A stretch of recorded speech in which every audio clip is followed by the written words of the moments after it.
My soul magnifies the Lord. My spirit rejoices in God, my Savior. My soul magnifies the Lord. My spirit rejoices in God. My soul magnifies the Lord. My spirit rejoices in God, my Savior. My soul magnifies the Lord. My spirit rejoices in God.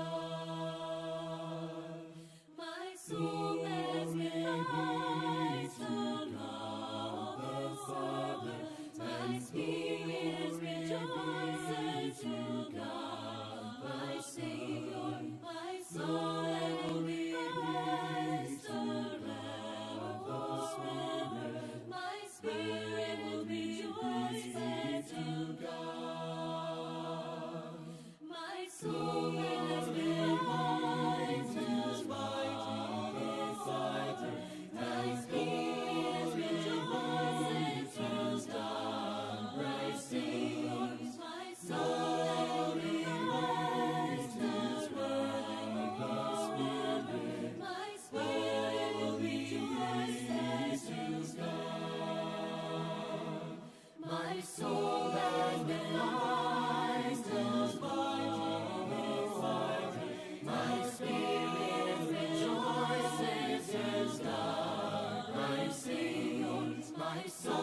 Good morning.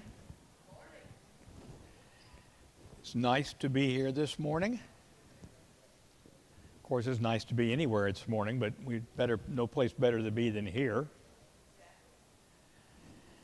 Got up and the grass is still green, so that is a good thing. I hope everyone had a pleasant week. Did you work all week, Jerry? I know about that retired stuff. Yeah, okay. Retired means working not as much. Yes, on call, exactly. What's that?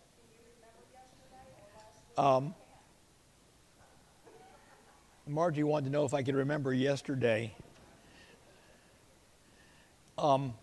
Vaguely.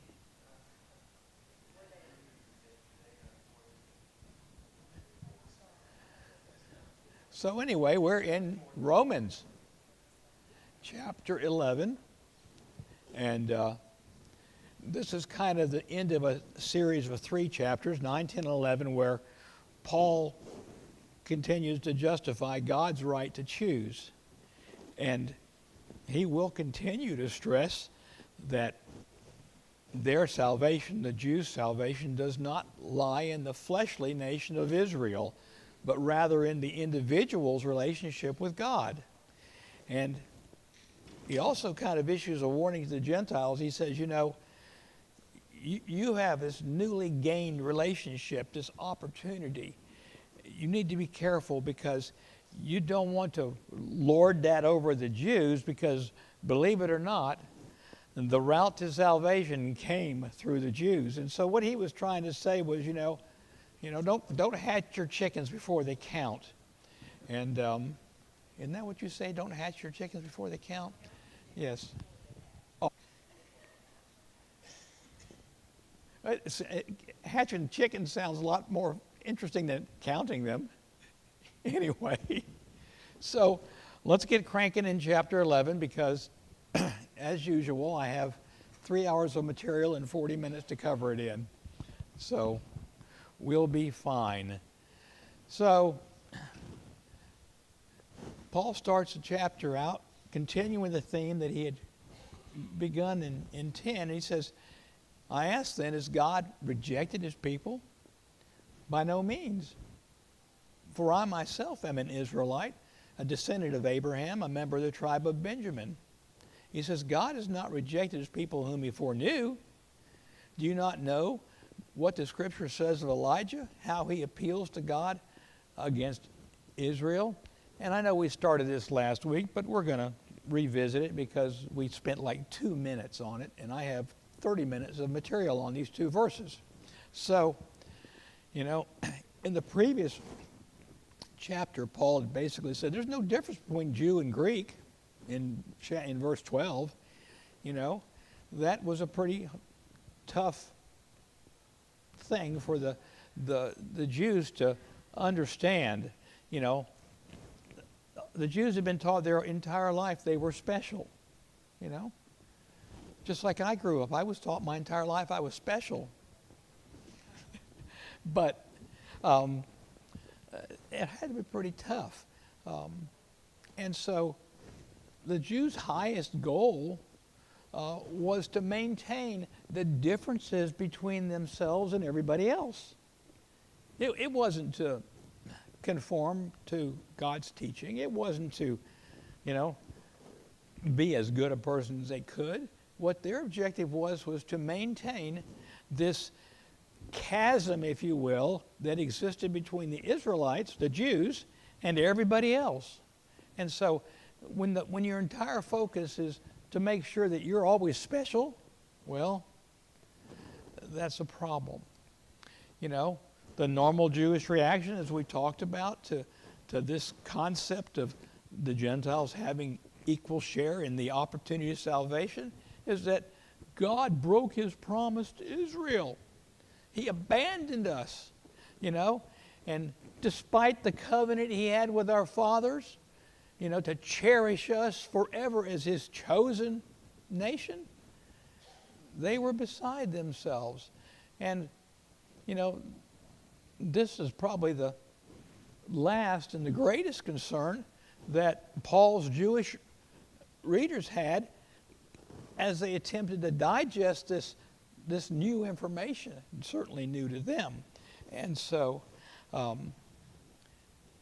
this letter to the church at Rome was indeed a concerning revelation to the Jews.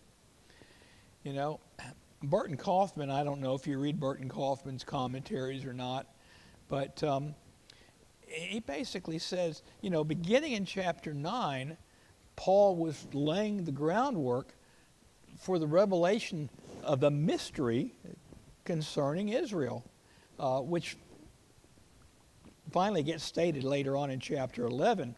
But the key facts that Paul had already established were that, they're not the Israel who are of Israel. In other words, back in 9:6, he makes a point that there were always two Israels. There is the fleshly nation of Israel, which, as we know, broke a lot of rules. And there is this remnant spiritual Israelite that maintains through time. And God has always protected that remnant. But the external Israel, the nation, the state, if you will, the visible Jewish people on earth, and then the true Israel, which God considers to be his people that he foreknew. But the external Israel, that fleshly Israel, remember what God did with Pharaoh? Well, he did it with that Israel as well. He hardened their hearts. They weren't going to play the game anymore. They basically decided, God doesn't care about us, or we don't care about God, which is more likely the case. And so this physical state of Israel really did not have a relationship with God. And we see that when Christ came, and we see the Pharisees and the Sadducees and their pomp and circumstance, their great, and I'm so thankful I'm not like that Gentile over there. That's to me the epitome, if you will, of how the Jewish people behaved when Christ came on the scene and began to teach.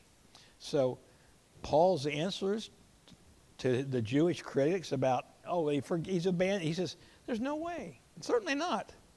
And then basically, he says, there's one personal that he mentions when he says, I am a Jew, I am a descendant of Abraham, I am of the tribe of Benjamin. So he focuses that out. And then he goes back from a historical perspective and he says, don't you know what Elijah said? He says, I ask then, has God rejected his people? I mean, it's just the idea. Has he cast away his people? Has he totally rejected those who were formerly his people? No. Only the unbelieving as a nation of Israel, God had rejected them. Tommy? Definition of the word remnant. I mean, if you take the whole outfit, let's say you're a seamstress or whatever, and what you didn't use, that's the little remnant. It's always been a smaller part. It's always been a group that obeyed God and was determined to stay with him. But the rest, they were out there to do whatever they wanted to do. No, this remnant concept is so important to the Bible. And we lose sight of it sometimes. Any quilters? My mother was a quilter. She forever looked for little scraps of material everywhere she went. She didn't want a bolt. She wanted a piece, a little remnant of material. She had friends who sewed and made dresses and things, and they'd give her their leftover material. It wasn't any good to them. she would turn it into quilts. And to me, that's such a good example of, this Tommy pointed out, the seamstress and the remnant, the small part that's really not usable for its intended purpose. However, the remnant, the part that remained of Israel, it was still faithful. To talk about it like a remnant is so critical to understand how small a group of people this really was, And everything I read says from a nation that truly was literally millions, that the percentage of Jews that maintained a relationship with God was thousands. It's just so small. So Paul, in his first exhibit, says, I'm a Jew. God did not exclude me from the salvation of grace. If one Jew can be saved under the gospel, then all Jews have the same opportunity. That's what he's saying. Look, I'm the living proof that God has not rejected you. You may have rejected him, but he hasn't rejected you. And so, and because the Jews might not have really understood what his credentials were, he went ahead and said, hey, this is me, this is my bloodline. So, what's special about Benjamin? Well, where was Saul from? Benjamin provided the first king. Benjamin was the elite warriors. They were a very strong tribe, although very small in numbers. Tommy? Good example of a remnant, yeah. Good example. And of course, if you want to read more about Paul's pedigree in the letter to the Philippians in chapter 3, there's like 3 verses in there that really line it out. But his point was, if the gospel arbitrarily excludes Jews from salvation, as some were assuming it did, okay, then he would have been among the first affected by that. He says, but I'm not only a member of God's spiritual family, I'm an apostle charged with the duty of bringing the others into that fold. National Israel, the fleshly Israel had been rejected, but each individual Israelite has been invited to be a part of the spiritual Israel. And so, they can all be part of the spiritual Israel by simply accepting the gospel and making that choice. And it was really no more complicated than that. But they did choose to make it a little harder. Now, I don't know why. I'm not really sure. So, who knows? Where am I? Oh, I skipped a verse. Uh-oh. What are we going to do if I skip a verse? Must not be critical. What happens here? There is a remnant chosen by grace. Jews didn't question the result of the law to maintain their standing as the people of God. That, the law was just, it was there, it was part of their lives, but it was never intended to be a determining factor in their identity as God's elect. It was just a set of rules that they were required to follow. That would have been accomplished by their faith if they'd had it. But the law was the only vehicle in which they expressed their faith in God. So in other words, they hung everything on the slimmest of threads. They basically made an effort to try to hang on to this little bitty thread that had been extended through time, when in all honesty, the only thing that was going to be saved was that small factor of small group of people that we call the remnant. Now, even today, from a Christian perspective, the number of people that have chosen to accept the gospel as a means to salvation is still pretty small. I haven't seen the numbers in a long time, but the truth is that, you can't have it both ways. He says in verse 6, it says, if it's by grace, it's no longer on the basis of works. Otherwise, grace wouldn't be grace. In other words, if you could earn it, if you could work your way into grace, if you could earn it somehow, it wouldn't be grace anymore. And that's what Paul's trying to say. You just can't have it both ways. Salvation couldn't be both works and grace. And since it had been amply demonstrated that there was no one who could be saved by the law, because no one could keep it perfectly except one. And so, work earns what it gets. Grace gives what cannot be earned. We can't earn salvation. It is a gift from God. We can't work our way into heaven. I can't take you to heaven on my coattails. It's a individual relationship. And so, the idea of election, of being chosen by God, it didn't come as a result of works. It comes as a gift. But it's a gift with strings. And the strings are comply with the gospel message. It lays it all out of what you have to do. And so, Israel, in spite of what they tried to do, did not obtain what they were seeking. And the elected obtained it, to those who had decided to comply with the gospel, but the rest, not so much. They were hardened. It was, you could adhere to the law, not perfectly, but you could blindly follow the law, not completely understand the tenets of the law. But the real problem came because they were not able to properly understand the Messiah.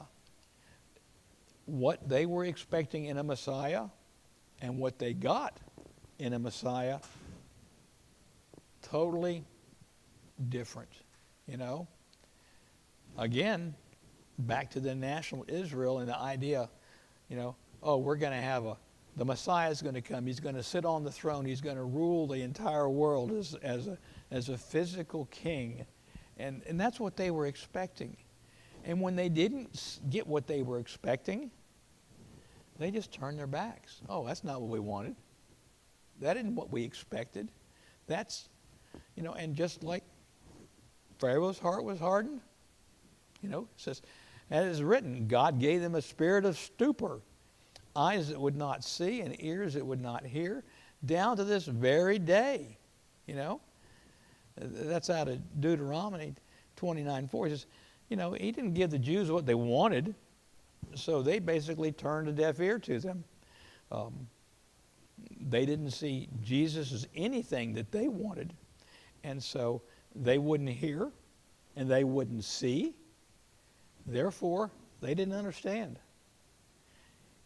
Jesus did not conform to their preconceived notion of the Messiah.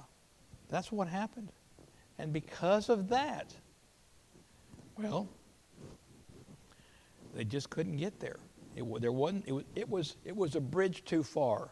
They just couldn't get across this mental picture. So, to this very day, that was the very words Moses used in Deuteronomy 29:4. But the condition that was present when Moses wrote it was the same that day. It hadn't improved. The Jewish nation, the Israelites, they really hadn't learned anything in thousands of years. And maybe that is part of the problem. And so what happens is that they continually rejected God, and they had a bunch of kings that didn't do a very good job. and led them down the path of further ruin. And when, because of that problem, well, you know, they couldn't get past it, you know, and God punished them, you know. He allowed them to be taken in exile, which in the scheme of things was not as major as some of the punishments God had planned for them. You know, God told Moses that he couldn't look at those people. He'd just wipe them out, you know, that I'll just wipe them out and start over. And Moses begged God, said, don't do that. We'll get these people in line.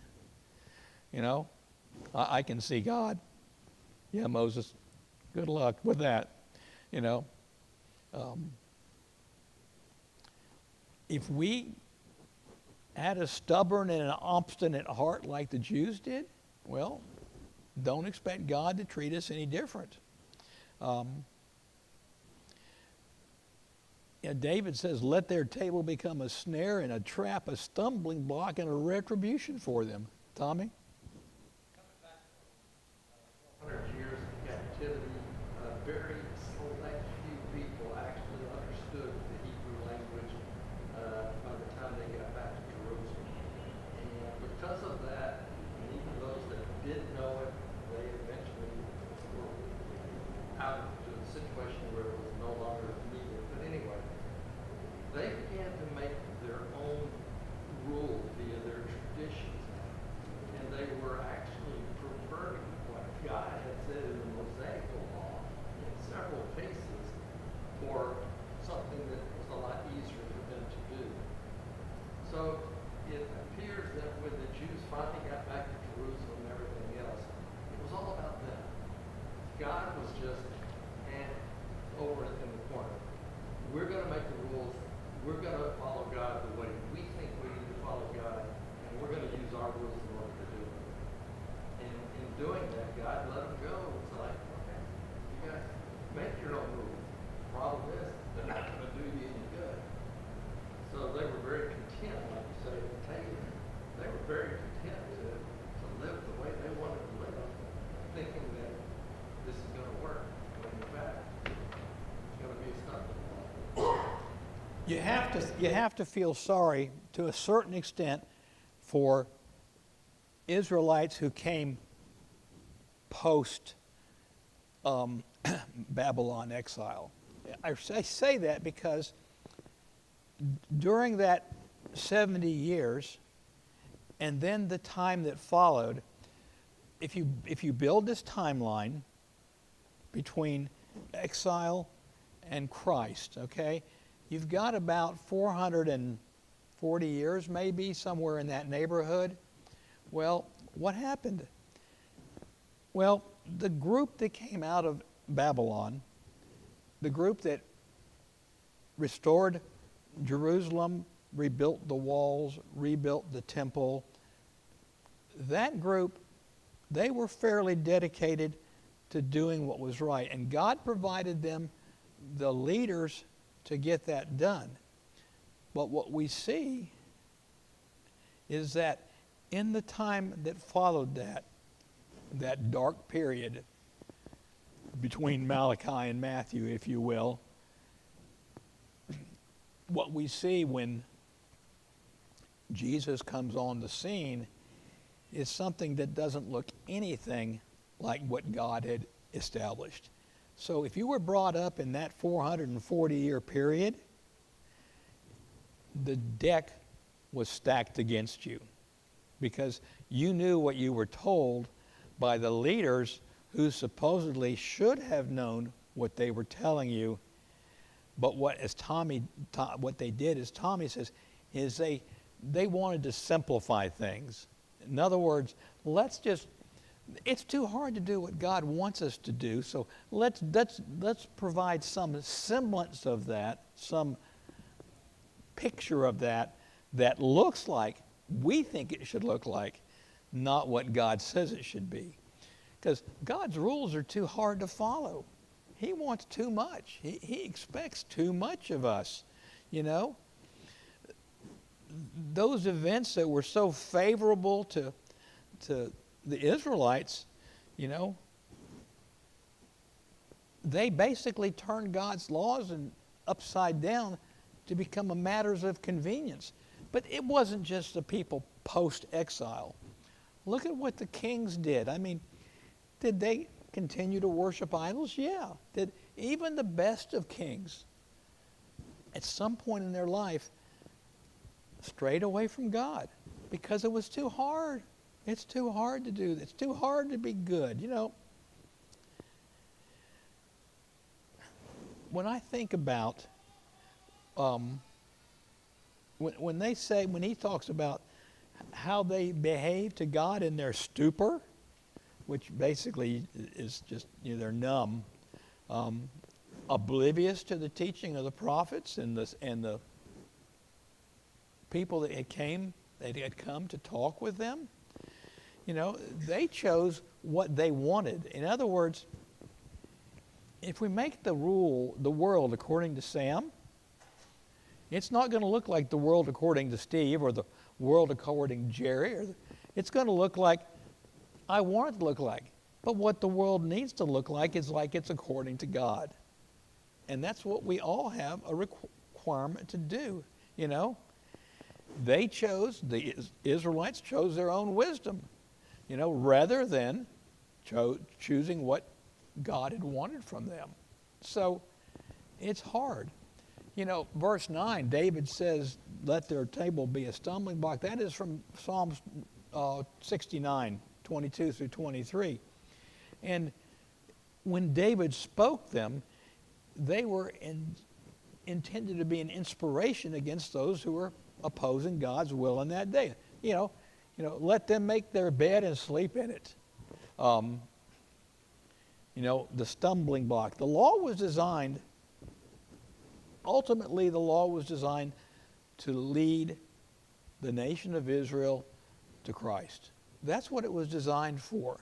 And so when they chose something other than that, well, that was what, you know, that's what the retribution was. You know, you pick your own rules, you make your own laws, you make your own world, and what you're going to get is what you earned. You know, you reap what you sow. The stumbling block, when they chose to make the law the focus and not Christ, that's when the retribution really came, you know. He says, let their eyes be darkened so they cannot see and bend their backs forever. I mean, this is the same words that apply to wicked people all throughout time. That's just, it was in David's day, it was in Paul's day, and it's in our day. When men refuse the light, God will send them a message. He might send them a delusion. Oh, okay, you're going to be fine until you're not, you know. You know, bow their backs forever. That's the idea of you know, having nothing but troublesome, heavy burdens for the rest of your life. And that's not an attractive picture. That's not something that I'm looking forward to. Yes, do we indeed need to conform to a set of rules? Yeah, we do. But our set of rules is not of a nature that is impossible to comply with. As a matter of fact, as Christians, we enjoy far more freedom than the nation of Israel did with their myriad of detailed laws. And so David is just another witness to the opportunities that were abused by the chosen people. You know, a table full of unfaithful, unthankful men that allowed their choices to become a trap, a snare. That's what happened here, you know. The law had become to the Jews the thing that they focused their loyalty on. In other words, they were loyal to the law, not loyal to the giver. So if the law didn't fit their process? Well, they just tweaked it a little bit. They made it look a little differently than it was originally intended, you know. Instead of an advantage, it was a disadvantage. It gave them a situation in which they had made them of themselves. In other words, most of our problems today usually come as a result of decisions that we make. We basically make poor choices. At least in my case, most of the things in my life that have become a snare or a problem were due to choices I made, you know. And I know that. I can't go back and fix it. I can regret it, but honestly, where do we go? You know, this idea about eyes that do not see, backs it about, it's, you know, it's the weight of sin and guilt. It could have been avoided. It could have been avoided. So Paul says, so I ask, did they stumble in order that they might fail? No, by no means. Rather, through their trespass, salvation has come to the Gentiles so as to make Israel jealous. Paul says that. He says, you know what? The Gentiles have gotten a fair shake here, but the real reason is to get these Israelites to wake up and realize, you know, hey, smell the roses, not the other stuff, you know? There's a couple things that are fairly evident, you know. Somebody had fallen, but they hadn't been cast away. That's back in verse 1. Somebody had stumbled, here in verse 11, but they hadn't fallen, but, read it, somebody had stumbled and had fallen. So there was a choice. You could stumble and not fall, or you could stumble and fall away. That was the idea that Paul was trying to get them to understand. It doesn't matter what happened in your past, Israel. It's not pertinent today. Each of you, as individual Jews, can make it right. You can't save your nation. It's lost. It's gone. You know? But you as individuals, you have the same privileges and rights of the Gentiles who are now getting this message which you've really had throughout your entire history. They just didn't get it. You know? These are all the same people. You know, God didn't have anybody else in mind here. He's not mincing words, so to speak. What he's basically saying is that, you know, when he says they, their, them, he's talking about the status of Israel as a nation. That's who he's talking about. You know, how could some fall and not be cast away? And, well, because the ones that accepted the gospel message and chose to get in line, if you will, they had an opportunity. They could accept Jesus as the Messiah and not fall from favor with God. But there were so many who didn't choose that path. You know? He says that their trespass means riches for the world. And what he's talking about there is talking about the Jews, their disregard of God. You know? If that means riches to the world, the Gentiles, and if their failure means riches to the Gentiles, how much more will their full inclusion mean? In other words, Israel as a nation, you fell. You fell flat on your face. You ignored the opportunities that you were given. You choose to reject the Messiah that had been prophesied to be available to you later in your lives. And now that he's here, lived on this earth, walked on this earth as a man, you still didn't accept him. Not only did you not accept him, you killed him. You know? And so, now, Paul also had to live with that shame, where the Jews are truly not the group in favor. They thought they were. But he knew, you know.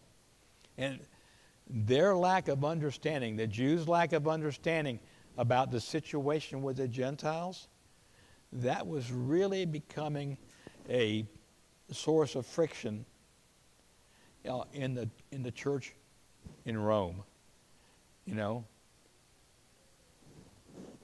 how would they be able to process this cultural change? I mean, all you have your whole life is your history, and you're taught that from birth, and you learn to recount it, you know, the same way you were taught it, and you continue to share. But at some point in time, it didn't work. It didn't work, and so some fell and were cast away. Some fell or stumbled and figured out, no, I can get in line here. I can do the things I need to do to get in compliance with the teaching in the gospel. And so, you know, when you keep in mind this idea of a national Israel and a spiritual Israel, understand that the entire national nation of Israel, the only return path they had was through the gospel. They were not going to have any other path back. And so for them to understand that had to be very, very difficult. Consider the things that you've learned through your life now. Some of us, we were born into Christian families. Some of us were converted into Christian families.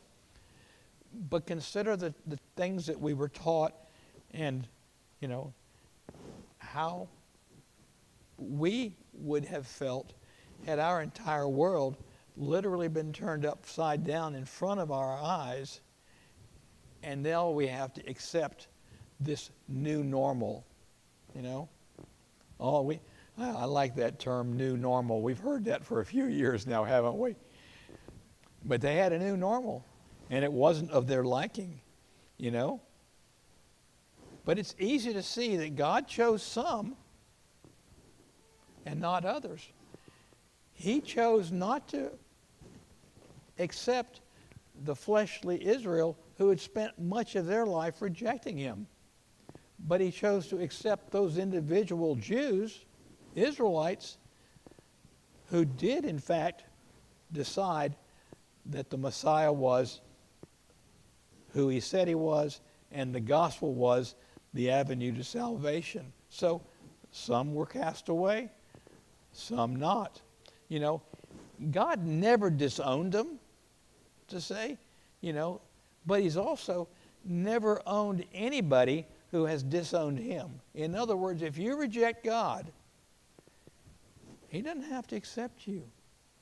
And that's what happened with the nation of Israel. Unbelieving Jews, they were cast away, not because they were Jews, but because of their unbelief. In other words, as soon as they chose not to believe what God required of them, they basically sacrificed their salvation for this idea. And the Gentiles, who had not suffered this lengthy process through their lives, well, to them, this was a gift. This was an opportunity, you know. But sometimes we don't know what we don't know until we find out. A lot of us in our lives, we've got this idea how certain things are, and then when it's finally revealed to us in a convincing manner that the way we believed it was wrong, well, we got a choice. We can step up and comply, or we can fail to follow. It's really not too much complicated. All right, let me see what I got here, because I've only got 5 minutes left and still have 2 hours of material. So when he talks in verse 12 about if they're a failure, you know, that's just basically their rejection because of unbelief. they stumbled over a stumbling stone. What do you expect? You know, you put a big old rock in the path and you don't deal with it, you're going to fall over it. And so the idea that the Gentiles, the world, gained riches because of the Jews' mistakes, because of their failure to comply with God's will. You know, if Israel's fall resulted in riches for the Gentiles, then if they were paying attention, they should have realized that their acceptance of the gospel would have resulted in far greater blessings because they had a history as the chosen nation of God until they weren't.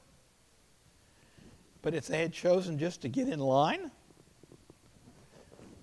their blessing, I think, would have been greater than the one for the Gentiles. The Gentiles hadn't had to live through that process. And now overnight, the gospel is for every man, you know. You know, they say every cloud has a silver lining, and in this case, something good can come from something bad. Well, that something bad was Israel's rejection of God. You know, that national nation of Israel, you know.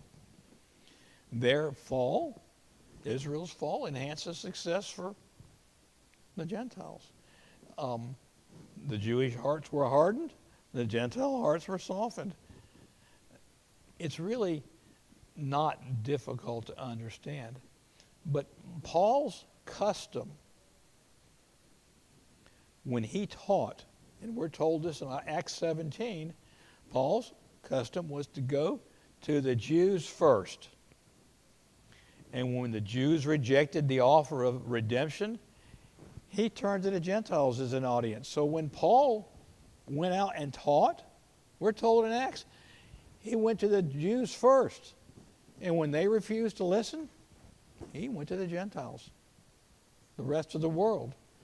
He made a conscious decision to choose to teach the Gentiles because the Jews weren't having any part of it. Yeah, Tommy?